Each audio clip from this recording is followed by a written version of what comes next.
Koneksi antar materi, kesimpulan, dan refleksi modul 1.1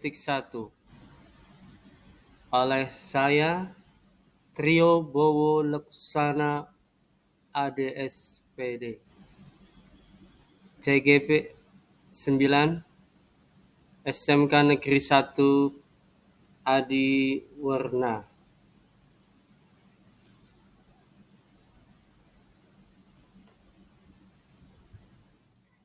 Kalimat pertanyaan pemantik antara lain adalah, apa yang saya percaya tentang murid dan pembelajaran di kelas sebelum saya mempelajari modul 1.1?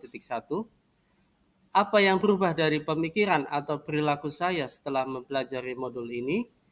Dan apa yang dapat segera saya terapkan lebih baik agar kelas saya mencerminkan pemikiran KHD? Sebelum mempelajari modul 1.1, saya beranggapan bahwa murid adalah seseorang yang dapat mengikuti apa yang diperintahkan oleh guru. Yang berubah dari pemikiran atau perilaku saya setelah mempelajari modul 1.1 adalah setiap anak memiliki kodrat alam, sehingga setiap anak itu unik dan memiliki karakteristik yang berbeda. Murid memiliki bakat sendiri-sendiri sebagai objek dalam pembelajaran di kelas. Tugas seorang pendidik adalah menuntunnya agar ia dapat mengembangkan kodrat alam tersebut sesuai dengan kodratnya. Sebelum mempelajari modul 1.1, saya beranggapan bahwa semua murid dapat mengikuti cara belajar yang dilakukan oleh guru, asal ia memperhatikan penjelasan guru dan rajin berlatih. Yang berubah dari pemikiran atau perilaku saya setelah mempelajari modul 1.1 adalah murid sebagai subjek pembelajaran, merekalah pemegang kendali pembelajaran. Pendidik harus memfasilitasi belajar peserta didik agar mereka dapat menjadi manusia yang seutuhnya. Sebelum mempelajari modul 1.1, saya beranggapan bahwa pembelajaran berpusat pada guru sebagai sumber ilmu. Yang berubah dari pemikiran atau perilaku saya setelah mempelajari modul 1.1 adalah pembelajaran seharusnya berpusat kepada murid sebagai subjek. Anaklah yang aktif dalam membangun pengetahuannya sendiri. Mereka berhak menentukan sumber belajar mereka. Jadi apa yang kita berikan kepada murid berasal dari kebutuhan murid itu sendiri. Cara mengajarkannya sesuai dengan kondisi anak dan pendekatan yang dipakai berdasarkan dunia anak.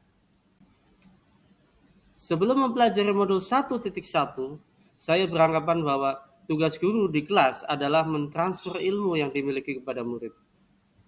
Ya tadi kayak yang berubah dalam pemikiran atau perilaku saya setelah mempelajari modul 1.1, tugas guru yang sebenarnya adalah membuat murid memahami pentingnya materi yang dipelajari, menumbuhkan budi pekerti, membantu mereka mengidentifikasikan manfaatnya bagi diri sendiri untuk kemudian diterapkan dalam kehidupannya sehari-hari kepada orang banyak. Hal ini mensyaratkan adanya proses pemaknaan materi, bukan sekedar penguasaannya, tetapi juga menyadari manfaat untuk dirinya sendiri. Sebelum mempelajari modul 1.1, saya beranggapan bahwa dalam pembelajaran di kelas terfokus pada penyelesaian kurikulum. Yang berubah dari pemikiran atau perilaku saya setelah mempelajari modul 1.1 adalah dalam pembelajaran yang terpenting bukan penyelesaian kurikulum dan ketuntasan belajar, namun bagaimana anak dapat mengembangkan minatnya sesuai dengan kodrat alam dan kodrat zaman. Dalam pembelajaran yang menuntun anak menjadi manusia yang berbudaya. Sebelum mempelajari modul 1.1, saya beranggapan bahwa dalam penilaian lebih berfokus pada penilaian pengetahuan. Yang berubah dari pemikiran atau perilaku saya setelah mempelajari modul 1.1, dalam penilaian kita tidak boleh hanya menilai pengetahuan saja, tapi juga harus dapat menilai sikap dan keterampilan, karena ketiga penilaian ini merupakan satu kesatuan yang tidak dapat dipisahkan untuk dapat menentukan keberhasilan belajar murid.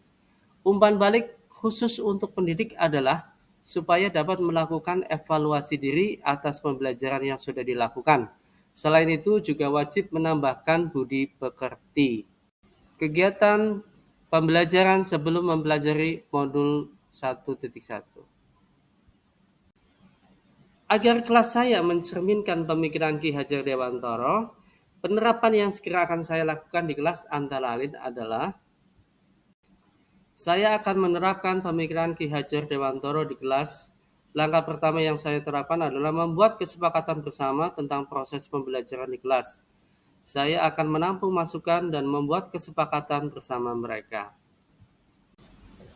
Mendesain kelas menjadi lingkungan kaya teks dan lingkungan yang menyenangkan sesuai dengan dunia anak. Saya menjadikan mereka subjek pembelajaran yang bisa mengeksplor apa yang mereka mau tentang ilmu yang akan dipelajari tanpa paksaan dan dengan cara yang mereka sukai. Saya harus melakukan pengembangan diri agar menguasai strategi pembelajaran yang sesuai kodrat zaman untuk melatih 6 kecakapan abad ke-21 yang dikenal dengan istilah 6C, yaitu karakter, citizenship atau kewarganegaraan, critical thinking, berpikir kritis, creativity, kreativitas, kolaboratif, kerjasama, dan communication, komunikasi.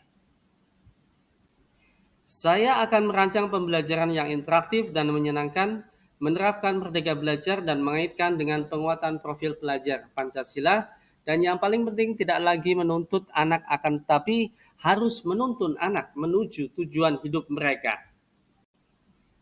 Guru harus bisa menjadi teladan yang baik karena sosok guru digugu dan ditiru. Semboyan yang paling terkenal, ing ngarso sung tulodo, ing madyo mangun karso, tutwuri handayani. Kesimpulan, dasar-dasar pemikiran dari Ki Hajar Dewantara harapan kita terapkan dalam proses pembelajaran di kelas maupun di sekolah. Di antaranya pendidikan adalah menuntun anak sesuai dengan minat dan bakatnya. Pendidikan bukan hanya ilmu akademis saja, namun perlu penanaman budi pekerti yang baik. Kemudian pendidikan sejatinya adalah menghamba pada anak. Demikian pemaparan saya tentang koneksi antara materi pemilihan. Terima kasih atas perhatiannya. See you.